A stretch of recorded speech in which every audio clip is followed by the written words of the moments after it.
All right, looks like we are started.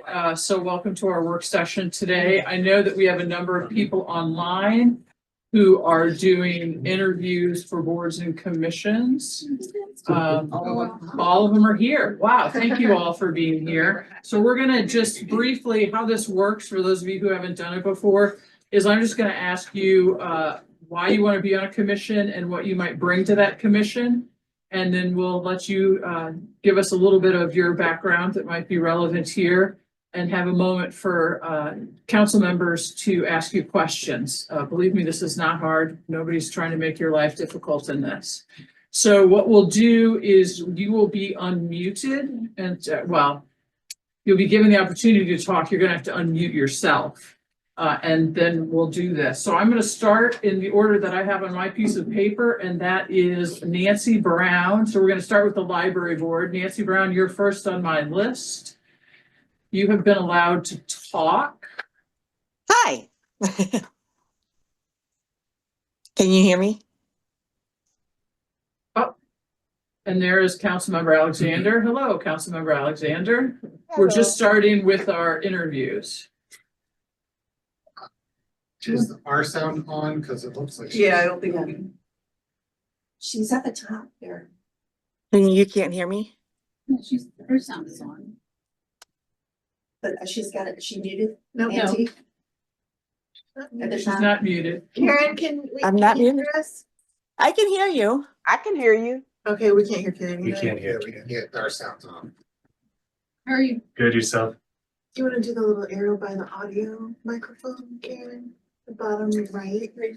Nancy, please be patient. We're working on this. No problem. Zoom speaker? I'm not sure she's in the speaker system. Well, that's a speaker, I guess. No, that should be right. Yeah, it's speaker. Just look on the side panel and see if the blue lights are on up at the top, because I had problems with it earlier today. Blue lights? Yeah, are there blue lights up there? There's three. Okay, that's what it's supposed to be. Yeah, wait, was that somebody in here? I Yeah. think so.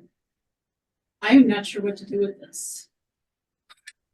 Well, the speaker on the right, does that have How about a trying- little sound things coming out of it? Yeah, it's moving up and down over there. Yeah, it was On the like right, 20. the speaker right- on the right right. here? Yeah. Yes. Okay. Oh, we can hear that. Yeah. Maybe switch the, let me try switching the audio. You can't hear me?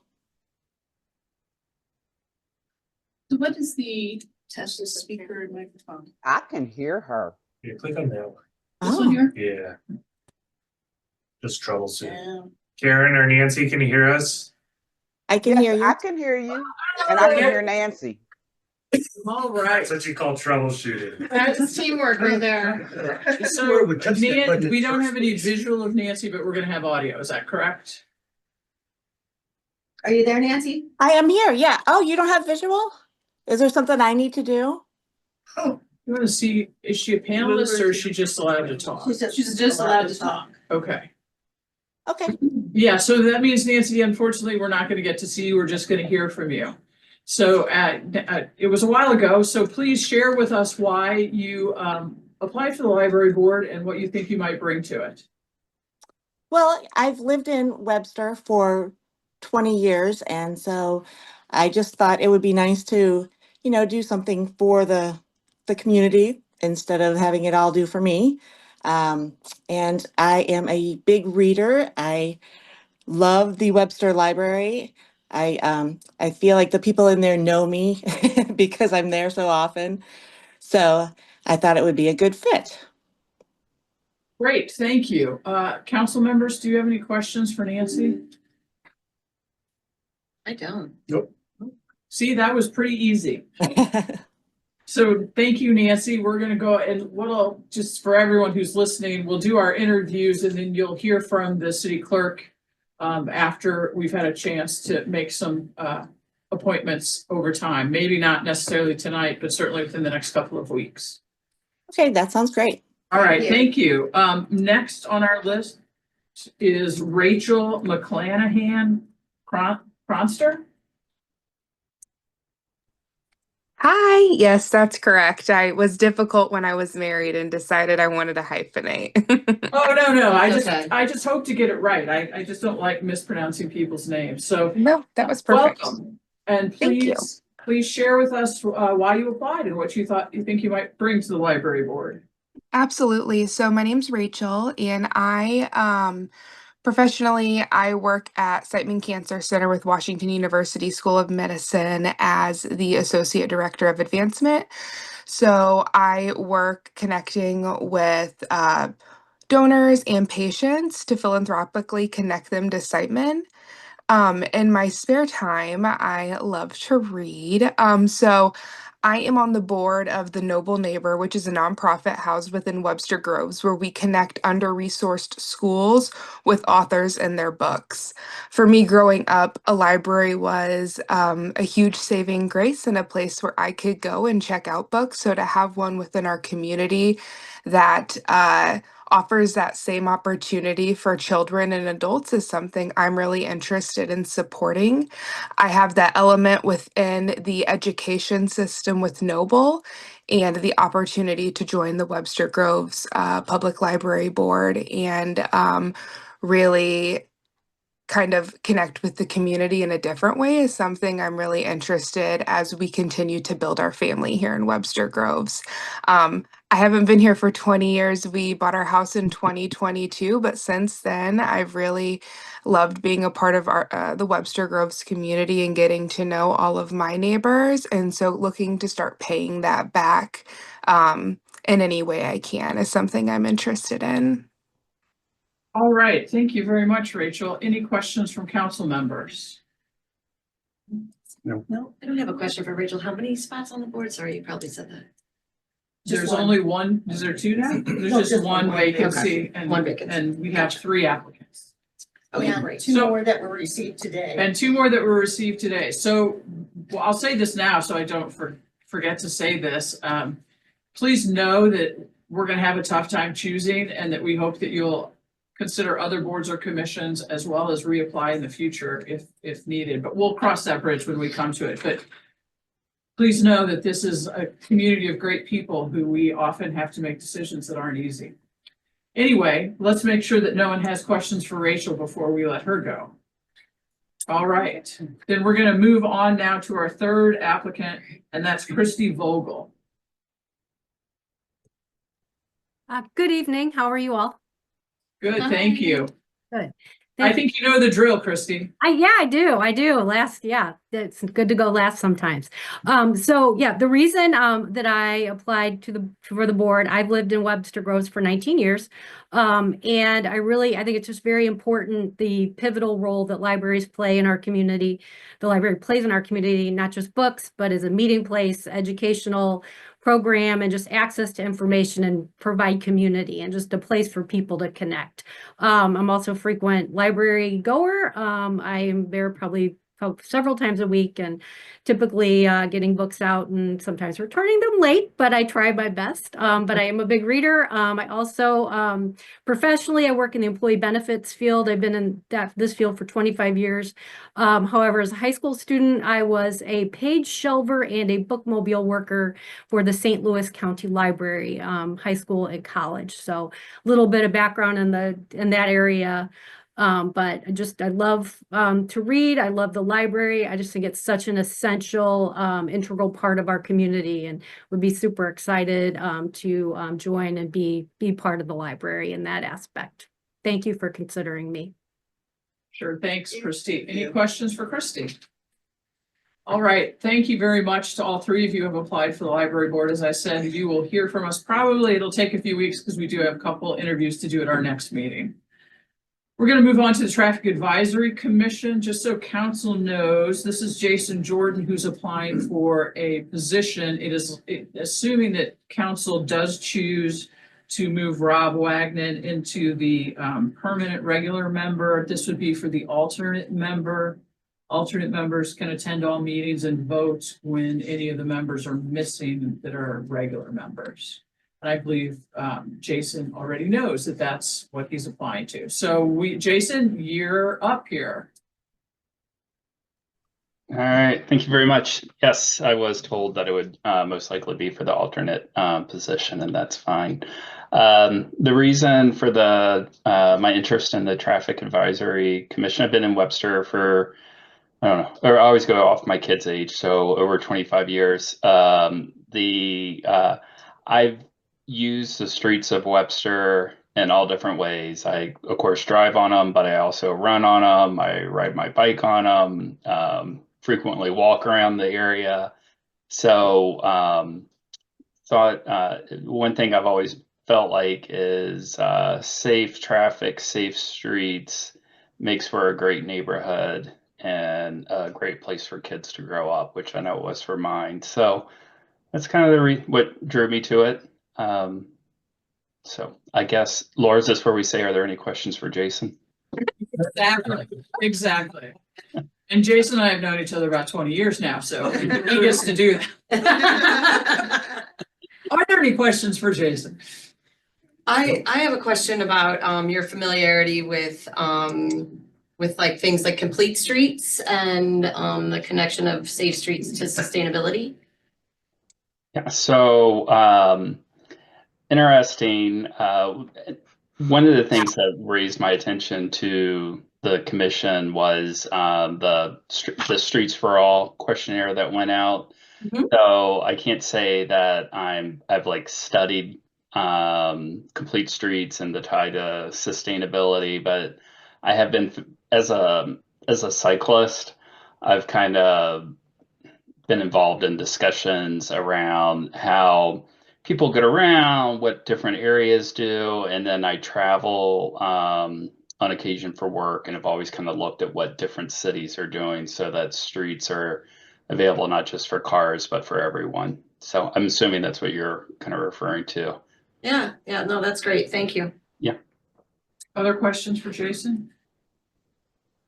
All right, thank you very much, Jason. And those of you who have interviewed are welcome to listen along if you'd like, or to go your merry way this evening, either way. Do we have a few other appointments to discuss? So as we said, library board is, we're gonna have some more interviews, so we'll not take any action there.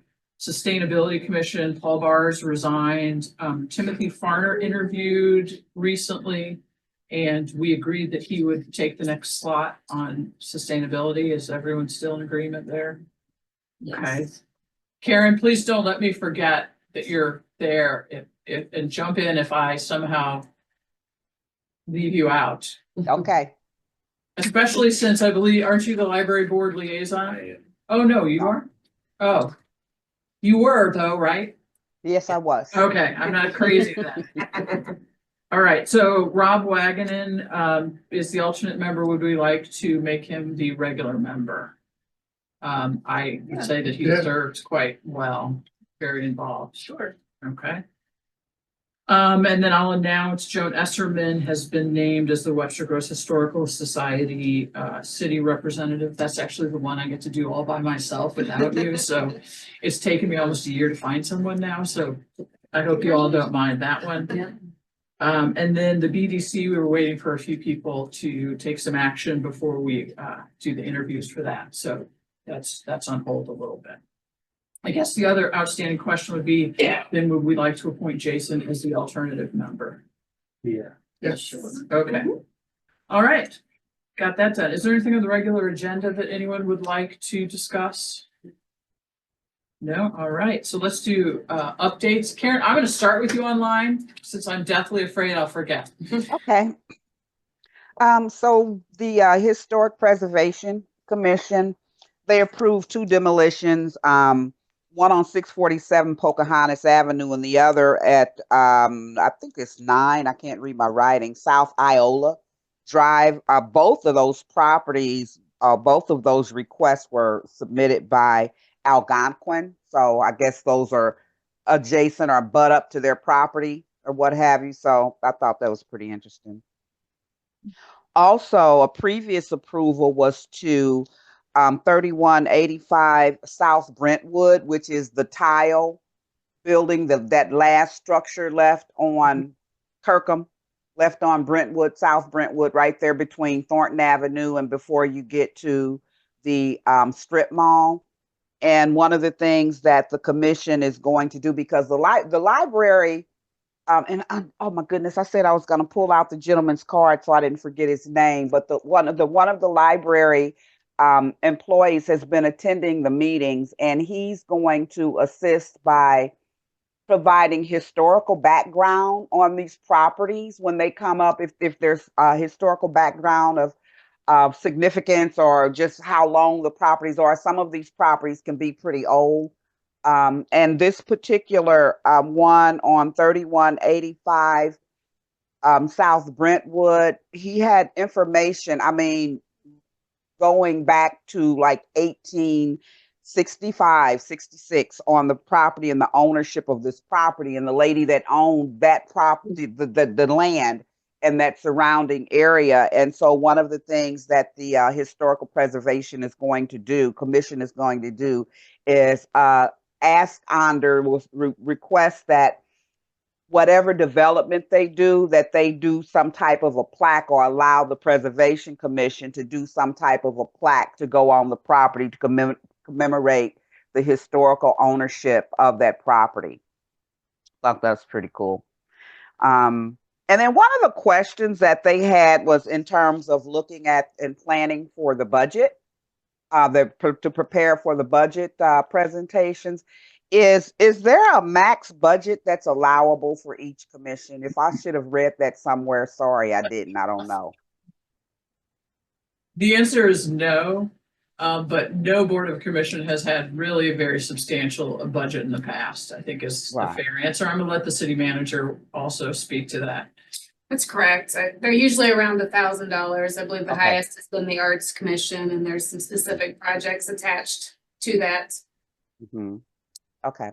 Because quite frankly, full disclosure, I recommended they ask for it, and then, either see if they can get it or not, because there were a couple of ideas that they had. One having to do with presenting a plaque for that property, and then another is working with the library has basically a historical tree, and they've put plaque for all of the houses to date with the century homes. They make plaques for them to tell a little bit about the properties around there, and that's something that they want to continue doing. But so anyway, I wasn't sure if there was an actual figure that historically has been what's allowable for the commission. So thank you. And that is all I have. All right, thank you very much. Councilmember Hickson Shepherd. Nothing. All right, we're just gonna go around. Okay. BDC met last week. They had a robust discussion. Luckily, Dr. Peoples was able to be there as well. They are looking into rescheduling their coffee right now, and with a more, maybe a legislative type focus for how what goes on in Jeff City impacts the business community here. Renee, do you have any info on any potential ideas or folks that might? We have ideas. It's going to be helpful to have date before I approach anybody. Okay. I am going to speak with some of the person this week. That's right. And actually did make some attempts to get in touch with the policy person who is with Missouri Municipal League in Jeff City. But I'm in dates first. Okay. All right, great. Okay, thank you. And then personally, am I able to share my cities information? Yeah. Okay, I forgot to clear that. I have organized elected officials in the region. There's a steering committee of electeds from throughout the region, the Board of Aldermen in the city, and then County Council. And it's called Cool Cities STL. It is to have a more action-focused conversation about climate change. It is our first, what we're calling kind of pop-up meetings. We're gonna have a couple of pop-ups throughout this year, throughout the region.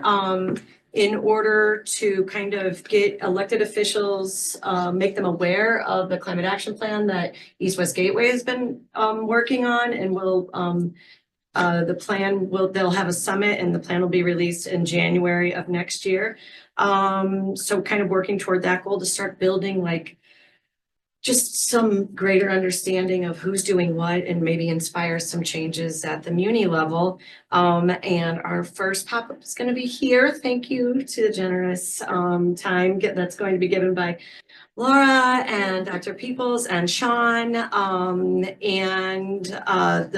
We're gonna have a panel. We're gonna have a Climate Change 101 given by Aaron Young of East West Gateway, and then a panel discussion moderated by Jean Ponzi of Earthways Center, Missouri Botanical Gardens. So thanks everybody for doing that. And please come if you can, my elected official friends.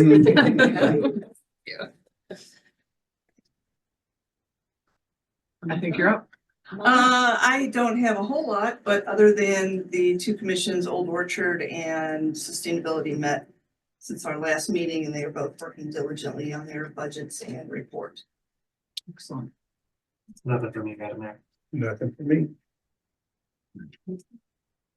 You know, I was just saying, I've been listening to all the boards and commissions meetings as I typically do, but I'm right now at this point in time caught up in all of them, and it has been fun. And I mean that the best way, listening to all the budget discussions, because there are some big, bold ideas. So I think it's going to be a fun budget season, and can't wait to see what we do. Sounds good. Mr. City Attorney? I've got nothing. All right, thank you. I just have a few things.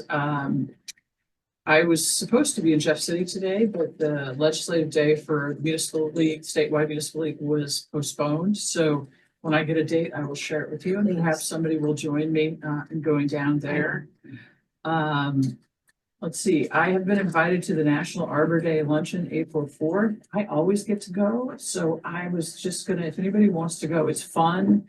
It's at the Lodge at Creve Coeur. We get recognized for being a tree city. Really good shopping. And they have really good chocolate cake. So please let me know if you would like to go, so that, because I'm happy to have someone else represent us. I mean, I'm happy to go too, but it's okay with me if someone else does. I had a great visit with Miriam School to learn what they're doing. And then I had one question. The Police Officers Association is having trivia night on Saturday, March 29th. If anyone is interested in joining a team with me, I think we should get a table and I don't know, either feel smart or not so smart that night. I'll do it. Okay, well, how about you send me a text if you're interested in going, and that way I'll have a list. March 29th. I'll go, but I had zero value. It's not So your value after all of us is going. Let's not, No. okay, we're gonna run out of time if we start I'm comparing notes about who's valuable in trivia here. All right, so anyone forget anything that they would now like to add? Karen? You just, Yeah. there you go. Okay. And one of the other things is a couple of members, a member from the HP Home Preservation Commission, they're going to reach out to Jim Onder to see if he has any, if they can help him in any way with getting historical information on the Ozark building. I know when I talked to him, he said that he's definitely open to suggestions and ideas about things to do with that building. And so they're going to reach out to him and see if they can help. He had mentioned to me that he was surprised that it didn't have a historical designation, and I don't think that they really pursued it, the previous owners. I think it has, yeah, Karen, I think it has a Webster Groves designation, Right. but nothing beyond that. Yeah. Right. Yeah. And so anyway, so that's Yeah. one of the things, another one of the things that they put on their to-do list was to basically reach out and see if they could assist with seeing if it's possible to do anything to get a national designation and to provide any assistance or input or suggestions on things to do with the building. All right, thank you. Okay. We're going to move on to our topics, and we're going to start with a police department update by our police chief, Chief Aceves. Does everybody mind if I sit right here? Please sit right there. You can unplug that too. Need me my clickety click? Sure. Appreciate that.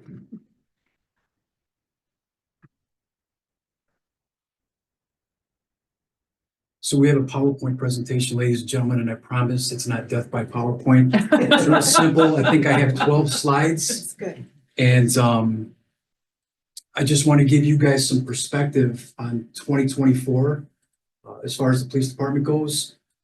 You know, I don't get a lot of time to interact with the council beyond the meetings, but I want to be a good conduit between the men and women downstairs and to all the leadership up here, because there are a lot of great things going on downstairs. And I want to make all of you aware of some of the things that we've been involved in. Next slide, please.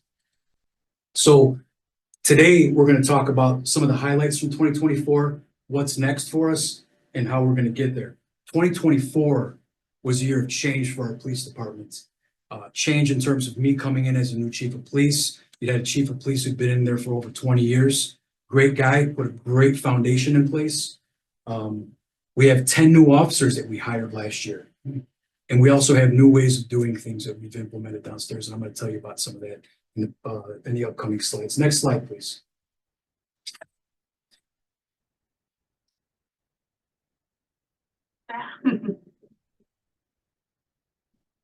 So right at the top of the list, major event planning. In Webster Groves, we have a lot of large outdoor events with a lot of people. And those are critical events. I participated in more than 30 outdoor events last year, and they were all successful from a public safety standpoint due to the partnerships and the comprehensive planning that we were involved in. Moving on to patrol ops. Patrol operations is all uniformed police officers. We placed an emphasis on excellent customer service and accountability. Additionally, under patrol operations is school resource officer program. We have a humongous middle school here, and we have a pretty large high school here. We have 2 school resources officers who do a great job. And what we're emphasizing with them is training and education to help them become experts in their fields. Lastly, under patrol operations, and I think that this is very near and dear to everybody in this room, traffic. Traffic in Webster Groves, that takes up a lot of our responsibilities in the police department, and I've had many conversations with each of you in this room. We receive traffic complaints online, face-to-face, from our electeds, from our bosses, through the Traffic Advisory Council, and we follow up on all the complaints we receive, and the ones that we deem that are actually valid, we assign officers to special patrols for those traffic complaints.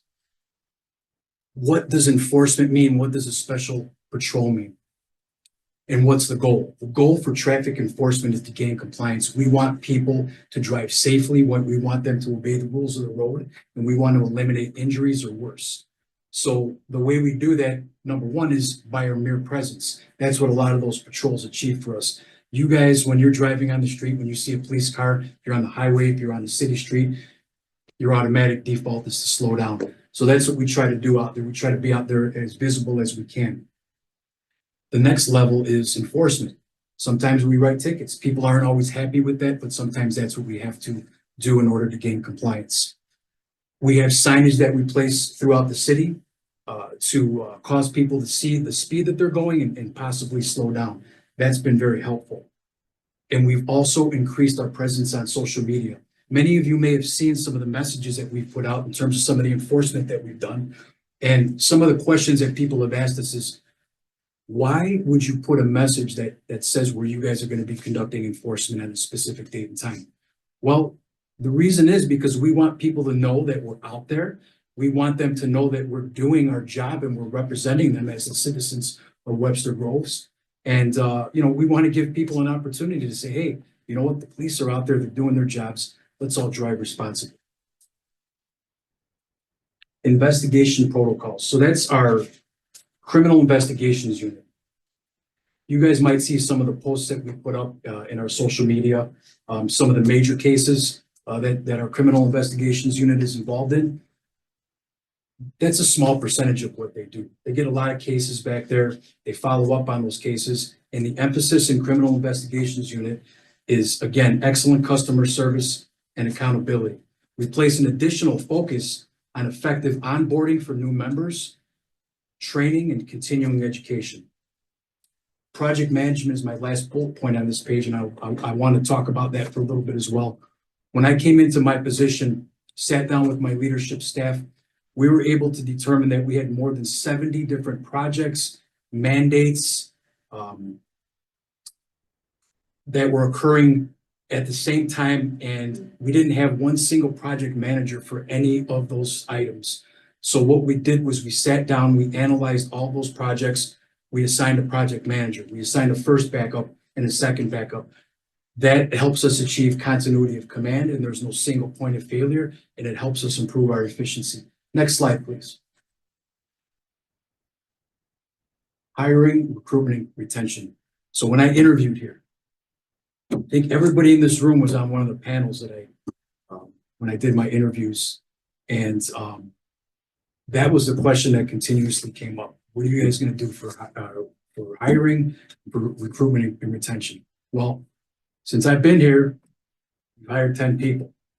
2024, we just hired another person last week. We have 2 more people that are getting ready to onboard in the next couple of weeks. We've changed the process. We've made some tweaks to the procedures that we follow in terms of how we assess candidates, in terms of how we receive applications, and those small tweaks have yielded some pretty significant dividends. Policy. We sat down and we critically analyzed all of our policies in the police department, and what we determined was that a decent percentage, I'd say about 25% of our policies, were not completely outdated, but they needed to be updated. So based on that, we formed a policy committee, and that committee is currently reviewing policies, and it's an arduous process, but we've started that process, and I think we've gotten through about 10% of the policies we need to get through in terms of updating, and that helps us maintain compliance with our CALIA accreditation, which is next. So every 4 years, we have to get reaccredited by CALIA. We went through that this past fall. We passed with flying colors, and I think that's something that the city should hang its hat on, because not a lot of organizations can say that they have that top tier accreditation through CALIA. Community engagement is my last point that I want to talk about here in terms of some of the things we did last year. Next slide, please. So, Mayor Arnold, if you remember introducing me to Wendy Bruner from Peace United Church. So that relationship led to this, and I want to tell you guys about this, and this is where I want to spend some of my time. So Wendy Bruner from Peace United Church reached out to me and said, hey, we work in the Webster Grove School District. We'd love to bring you in to do a mystery reader. I said, absolutely, let's do this. Went in there, had a great time, great event, connected with the kids, connected with the teachers. That led to another event called Pizza with a Cop. We brought pizzas into the school, did another mystery reader with these kids. We presented one of the kids with an award. This kid right here is my little buddy. His name is Artie. What a great kid. So, but that was one little thing, one little step that led to all these other things that are happening right now. Operation Santa, we did that right before Christmas. We worked with the Webster Grove School District in our SROs. We had them identify 5 families in Webster Groves and 10 children who need it. And we came together as a police department, and we donated, and we bought kids presents, and we gave them gift cards for groceries, and we delivered them to their house. Eric Weimer, Assistant Chief Weimer, dressed up as Santa. His wife dressed up as Mrs. Santa. We had a bunch of other officers out there. We brought our families, and it was great, and it was impactful. Next slide, please. Rock Hill Ministries was also our partner on that. Rock Hill Ministries, Derek Bastian, what a great guy. The Turkey Day Race and Game. You might be thinking, Vince, how is that community engagement? That's absolutely a community engagement, because Turkey Day Race and Game is huge in Webster Groves. I didn't realize how huge it was until I worked that day, and it was freezing, and there were still thousands of people that were out there. But what's different from our standpoint is this. You see our executive leadership out here with the men and women in our organization, out there with them, not only for the football game, but for the race, because that's what leaders do, and that's the culture that we are developing downstairs in the police department. Special Olympics bowling event that we went to. All of you guys know Jason Flannery and the great work that he does with Special Olympics. He represents our organization, represents the city, represents Special Olympics, represents Missouri to the highest standard. But he put this event together. We were able to go to this bowling tournament. I forget the name of the suburb, but we were able to give medals to the winners in the different age groups. But great event, great way to represent the city of Webster Groves. Next slide, please. Blue Mass in St. Louis, that was back right at the end of summer. And the significance of that is just a networking component. So the Archdiocese of St. Louis put together this Blue Mass for all law enforcement, and it was a great way to connect with other law enforcement agencies and just be part of something that was a little bit bigger than us. And it was a great way that they showed law enforcement appreciation. On the right, you see the Webster Grove School District, the PCEB, Chelsea Center Public Safety Day. Chelsea Center is from the high school, and we've been working with them. And this event was the first iteration of hopefully many more that are to come. These are all kids that are sort of interested in law enforcement and public safety. They go to the high school, but they're not really sure. They want to know a little bit more. So we set up a day where they came in to our police department, and we had an agenda. We took them through some of the things that we do on a daily basis. We showed them some of the equipment that we use, took them next door to meet the fire department leadership, brought them over here to meet some of the leadership over here. And then we ended by having lunch with them and answering all their questions over some pizza. What a great event. And we're going to be doing something a little bit later in the spring that follows up on that as well. Next slide, please. So this is stats, and I didn't want to bore you guys with this stuff. You guys are familiar with Webster Groves. You live here. You know there's not a lot of violent crime. We're going to keep it that way, and we're going to do better in terms of trying to bring down some of those violent crime numbers. But some of the things that we're going to really focus on, if you look at motor vehicle theft and theft from motor vehicles, drives me nuts because those are crimes of opportunity. And when I talk about engaging with the public, those are some of the things we're going to continue to focus on in terms of educating the public. If you leave your key fob in your car, if you leave your car open, if you leave the computer in plain view in the back of your car, someone's going to try to take it. Don't give people those opportunities. These numbers for me are hard to deal with because I feel like they should be significantly lower. So, and then up top as well, something I want to point out, calls for service. 2024, we had 23,763 calls for service. That's a good amount of calls. And one of the things I want to highlight from that is those are just calls for service. Now, if you add in all the contacts we've had with residents beyond calls for service, we had over 30,000 contacts with residents last year. Out of those 30,000 contacts, we had one resident complain about a police officer. One resident complained about a police officer in 2024. I think that's significant, and that complaint was based in they didn't feel that they were treated fairly because the officer didn't make an arrest, and it was not a situation where an arrest would have been warranted. But my point is, you have men and women down there that are working hard to represent this city at the highest possible level, and I think that's illustrative of that. Next slide, please. This is our new organizational chart. I'm not going to bore you with the details here other than to get you a little bit excited. So our traffic division is our largest division. We're going to embed our patrol division is our largest division. We're going to embed a traffic unit within our patrol division. It just makes the most sense. It gives us a force multiplier. And I think it's going to really allow us to do some great things in terms of some of the traffic enforcement in Webster Groves. When I came in here, to the position that I'm in, and I feel so fortunate to be in the position I'm in every day. We had 37 people, 37 sworn officers, and we're budgeted for 48. We're close to being back to fully staffed right now. And I think that that's a pretty amazing accomplishment. And that's due to the hard work of the men and women downstairs. Next slide, please. So this is what's ahead for us. We're going to continue building on our engagement in the community, and we're looking to create a formal community policing program. I'm hoping we could get some traction on that and we have something solid in place by the end of this calendar year, so that when we look ahead to next calendar year, then we can really start with an actual community policing program in place. We're going to be starting a mentoring program at Webster Grove School District And it's not only going to be a mentoring program where police officers are going to be involved. We're going to ask some of the other city leadership, some of the other city employees, if they'd like to join us in mentoring young kids. I think that's a great way for us to impact the community in a positive way. We're going to continue to emphasize quality training. Law enforcement needs quality training.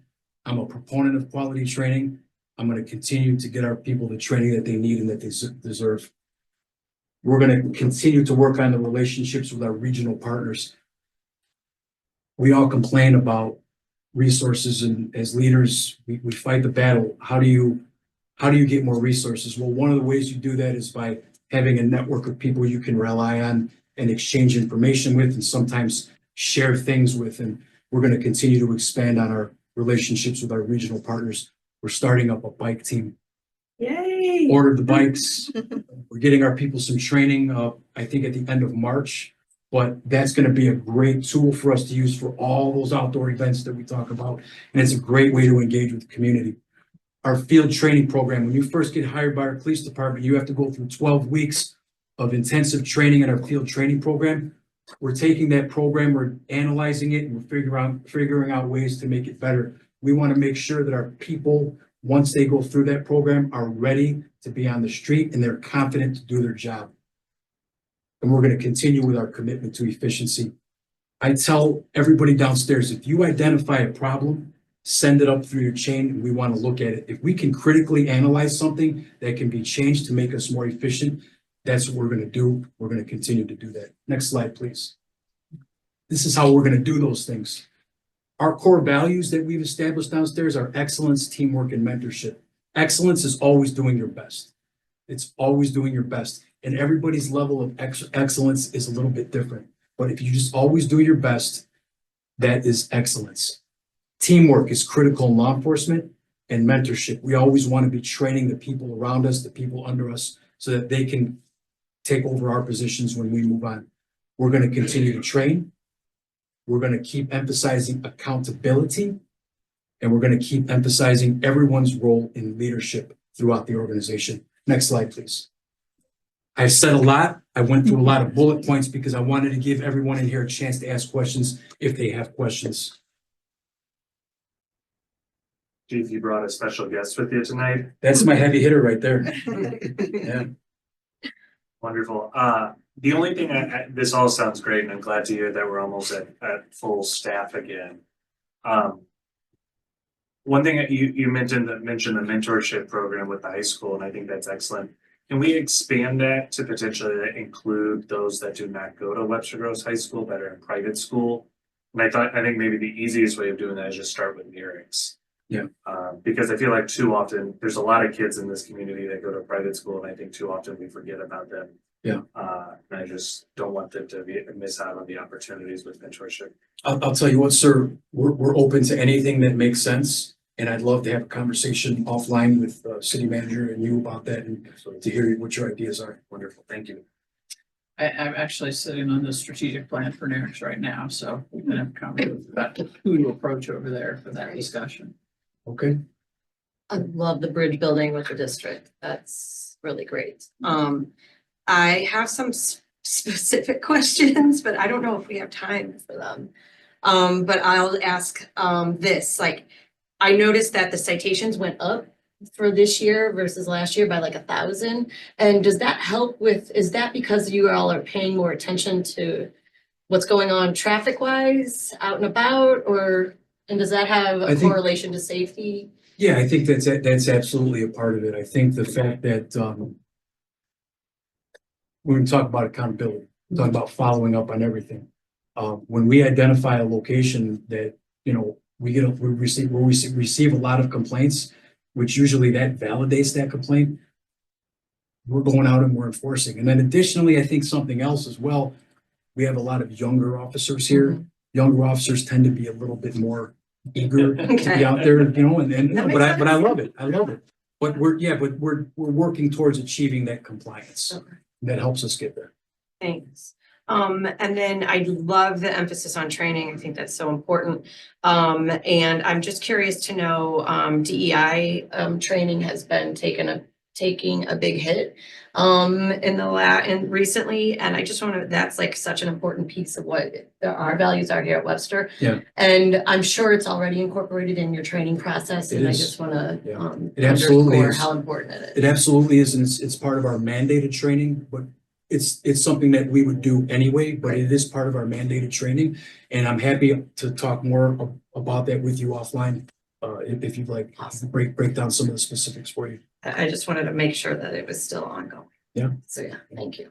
You're welcome. One question, Chief. You talked about the many different projects that you have on task, and you created project managers for them. What's an example of those types of projects that you're talking about? So our vehicle program, our field training program, our Regis computer program.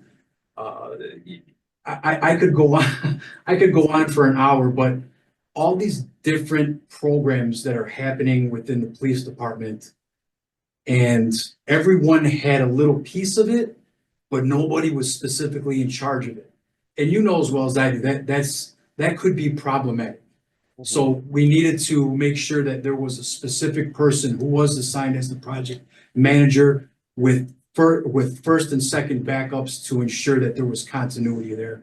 And that job of that project manager is to make sure that he or she understands that project in its totality and provides regular updates on it. That helps us with efficiency. Okay. Thank you. You're welcome.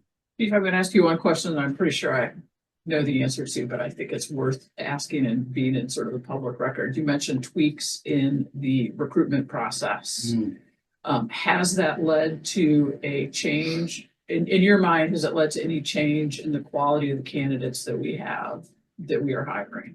Well, I mean, I think the percentages have always been the same in law enforcement. I think probably in any industry, if you get 100 candidates, how many are you eventually going to end up hiring? Out of 20% maybe, if you have 100 candidates and you have 20 positions. So, I mean, I'm trying to answer your question here and maybe illustrate my response for you a little bit, but yes, we have been getting higher quality candidates. But what we've also done is we've been very intentional about how we're recruiting. We're taking advantage of going everywhere. We go to all the colleges. We go to high schools. We go to community events. We go to hockey games. Every time if I'm training somewhere and I'm meeting other police officers, I'm handing out my card. Hey, I'm not trying to poach you, but hey, we're doing some great things over here if you want to know. But if you want to know more about it, give us a call. And that's happened a few times. But I think the biggest thing for us has been word of mouth.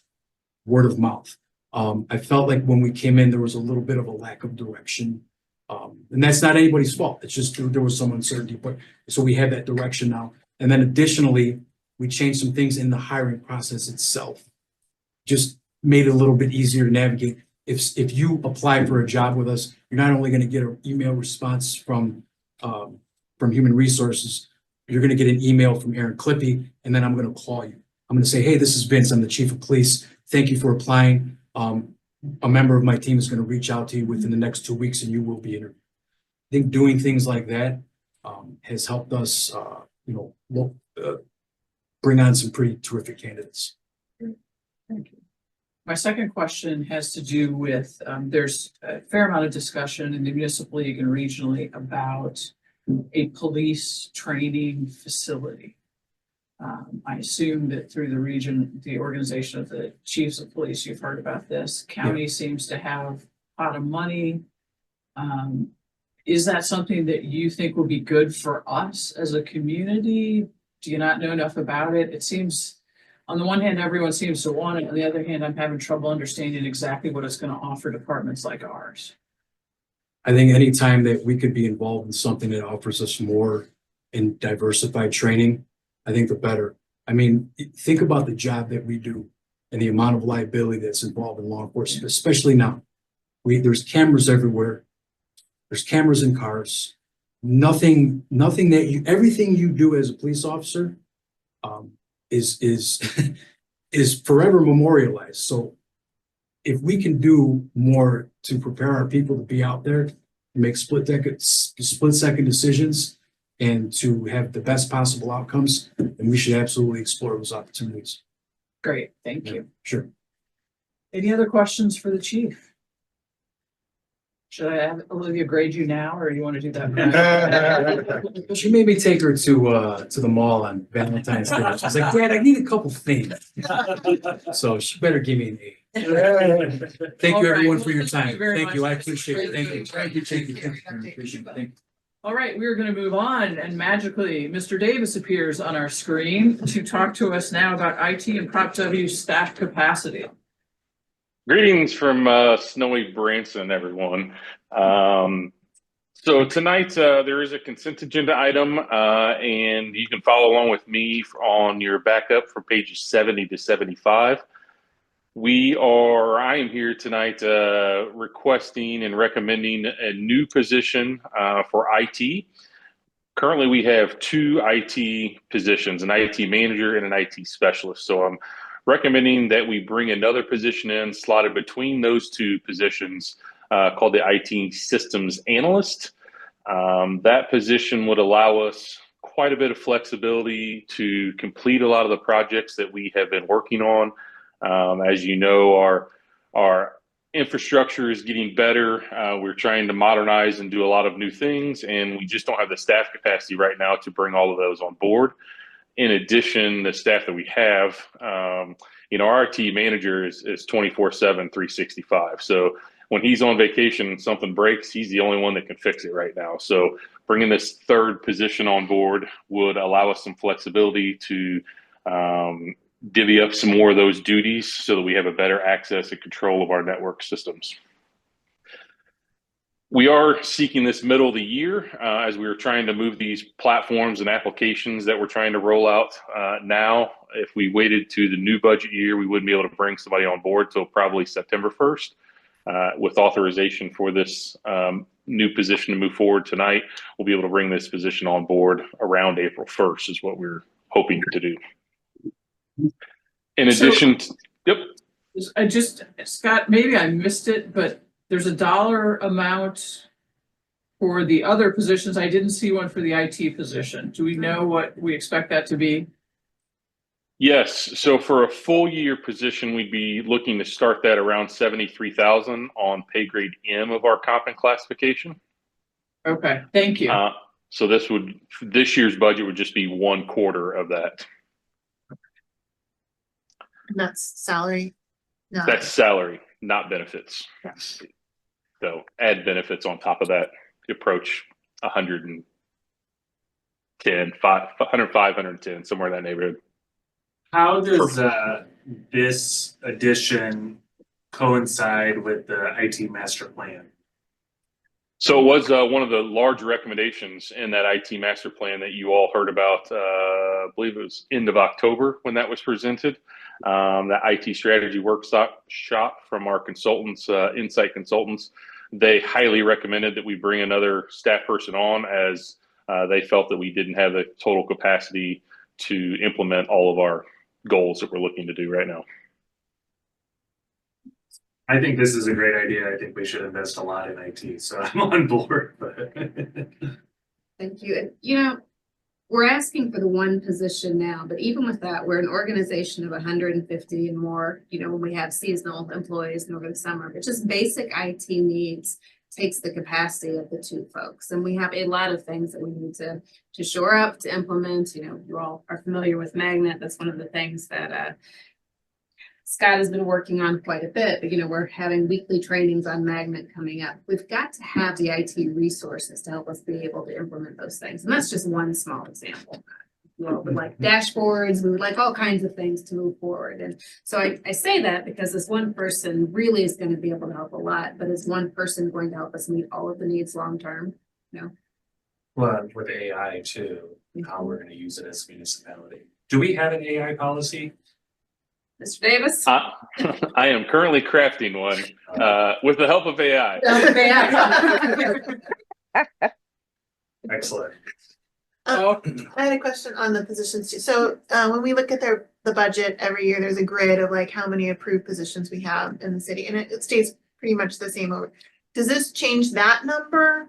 Or is just asking to create a position within that number? This would change position control. We are asking to add a position. We Okay, do still have some frozen positions.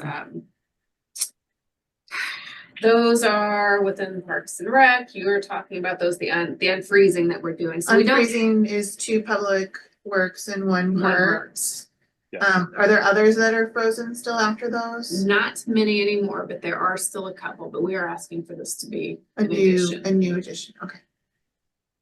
Thank you. It's a great question. All right, Scott, I think I interrupted you. So if you want to continue.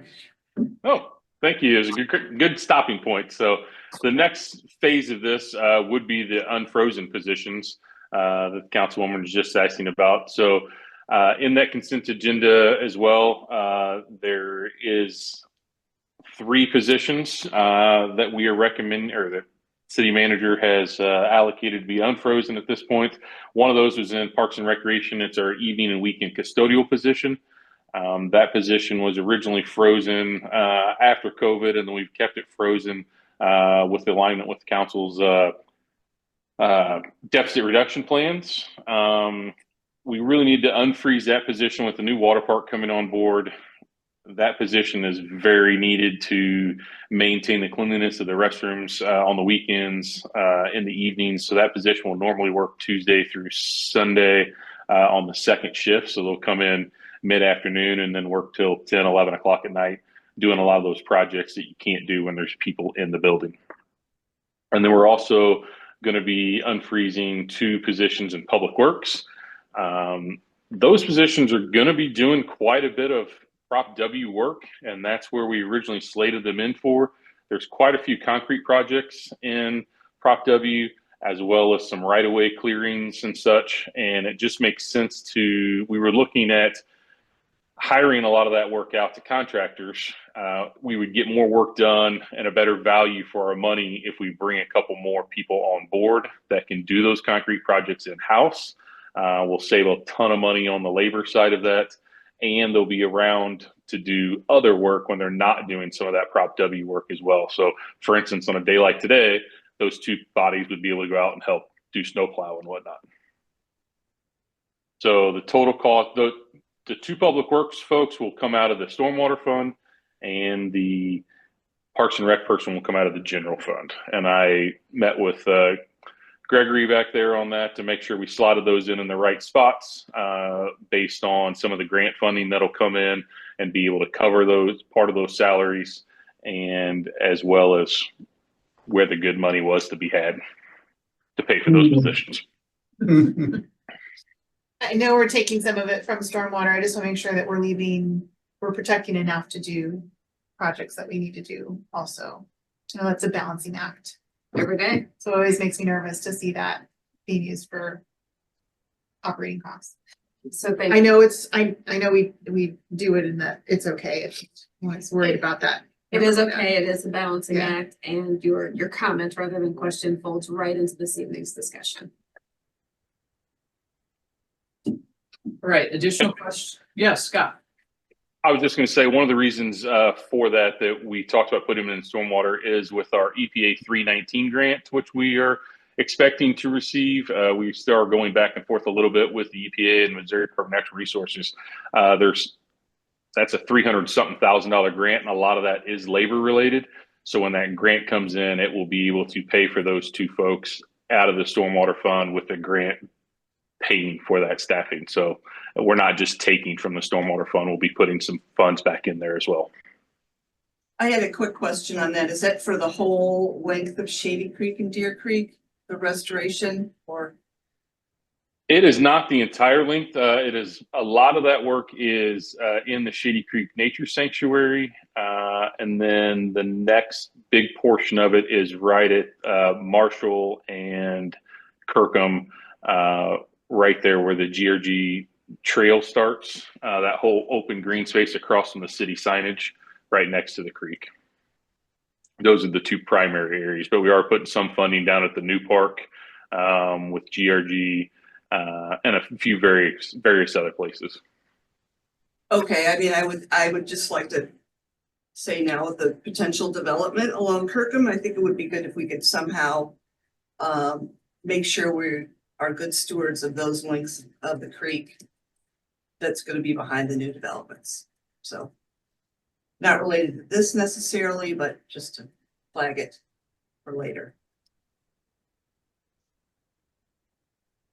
Dr. Peoples, you mentioned on the IT position that we might need more in the future.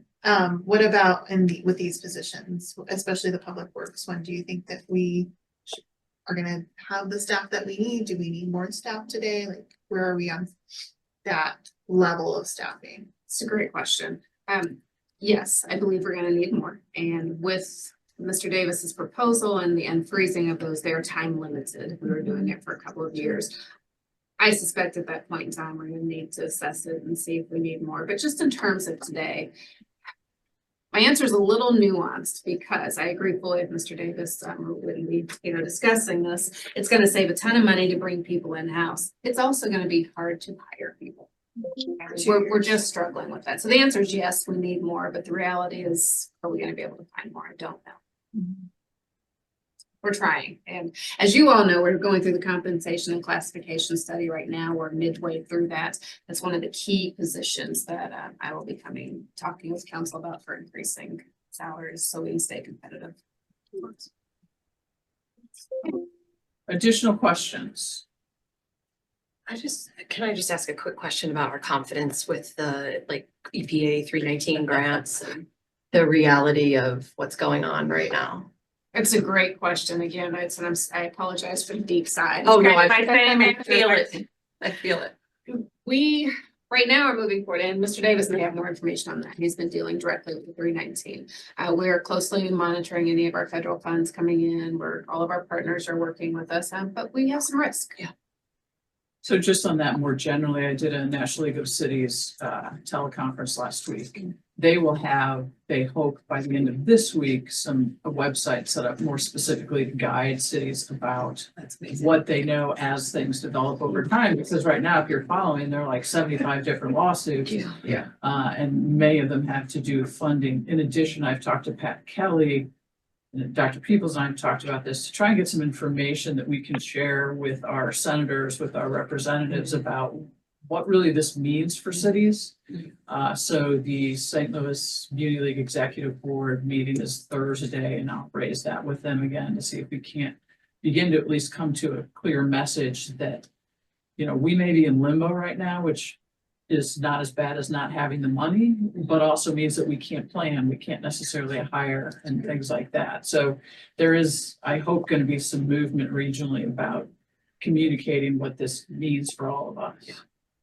I think one of our large risks are the grants that we have pending right now and the grants that we're working on. Ms. Tyler and Public Works crew, Mr. Davis, they've been working on some large federal grants with our partners on climate resiliency. And a lot of it would cover stormwater funding.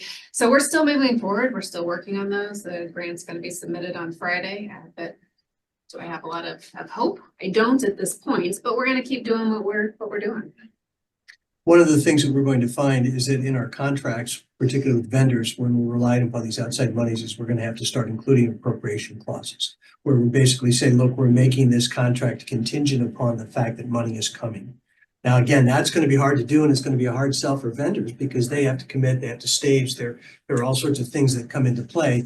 But this isn't going to be unique to Webster Groves. It's going to be everyone who gets any federal money. So I think that's going to become a more common factor.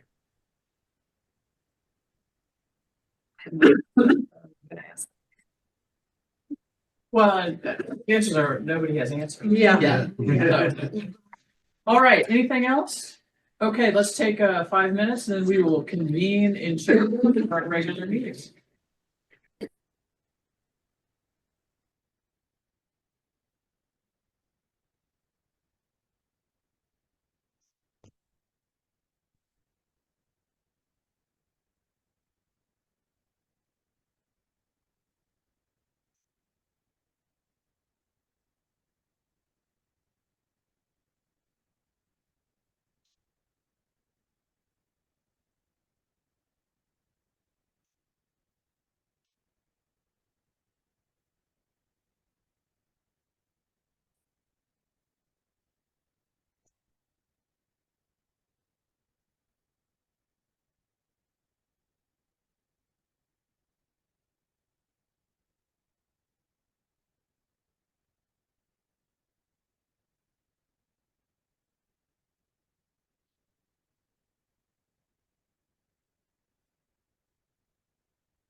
Okay, I believe that we may begin our regular meeting here for February 18th.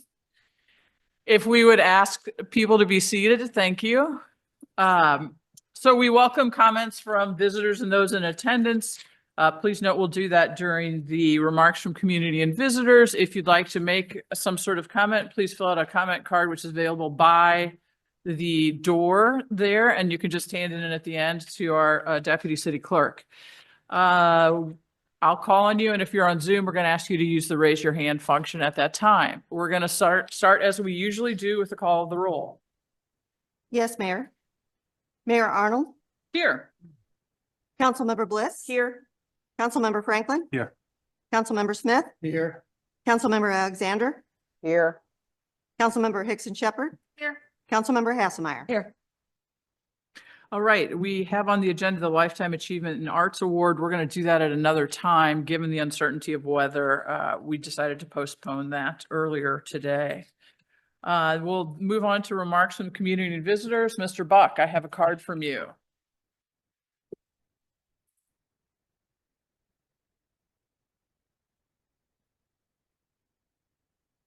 Dave Buck, Colonial Village Apartments.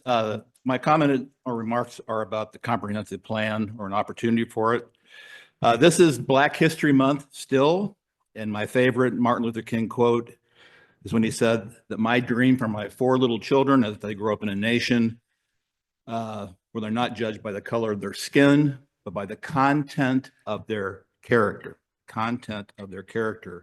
which begs the question that I've often asked, what is the content of our community's character, our Webster Groves character? Character is the moral development of our heart, and it's defined by our core values, such as honesty, kindness, acceptance, generosity, empathy, humility.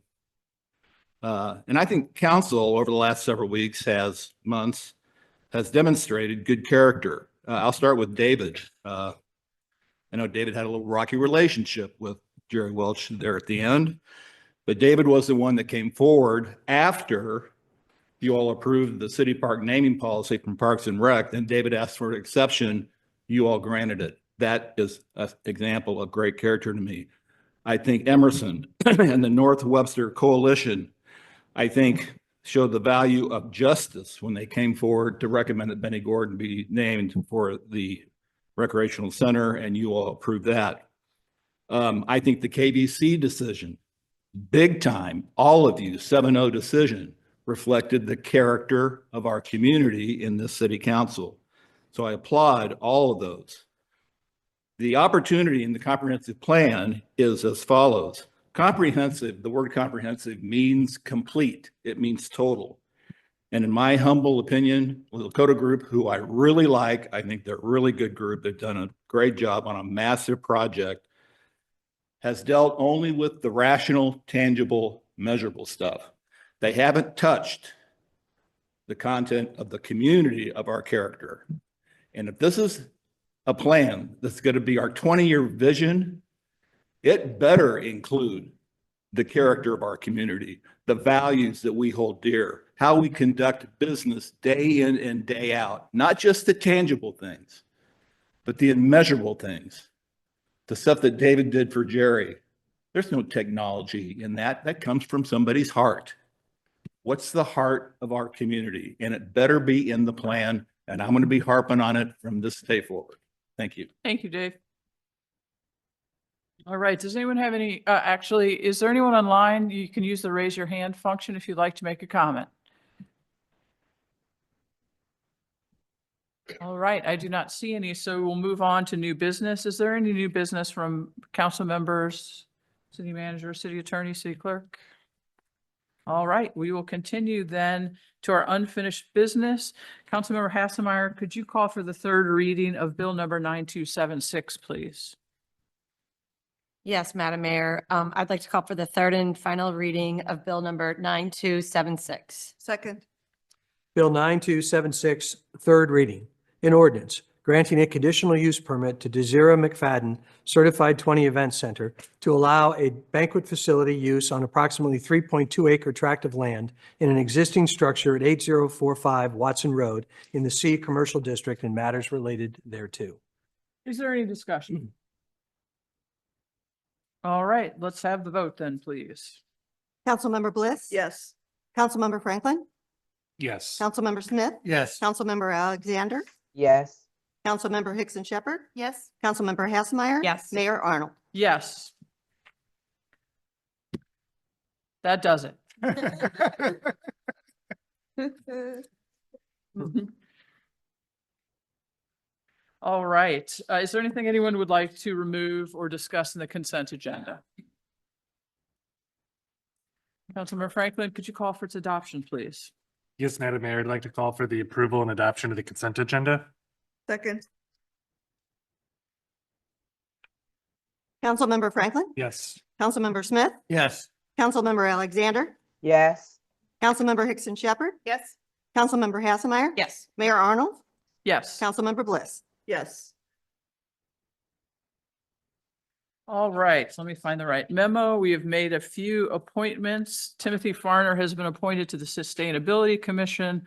Rog Blagnan has been made a regular member of the Traffic Advisory Commission. Jason Jordan has been named an alternate member to that commission. Joan Esserman has been named the Webster Grove City representative to the Historical Society.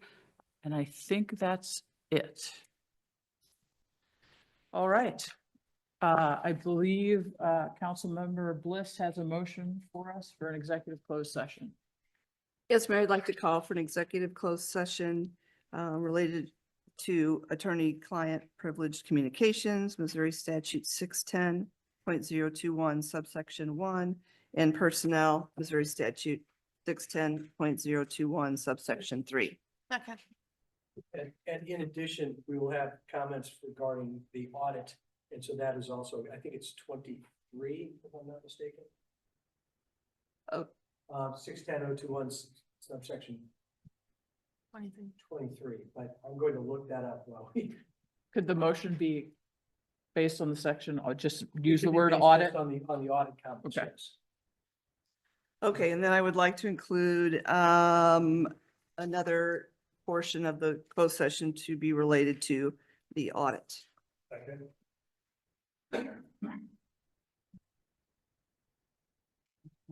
Councilmember Smith? Yes. Councilmember Alexander? Sorry, yes. Yeah. Councilmember Hickson Shepherd? Yes. Councilmember Hasselmeyer? Yes. Mayor Arnold? Yes. Councilmember Bliss? Yes. Councilmember Franklin? All right. That brings us to a close. Olivia, we did it all for you.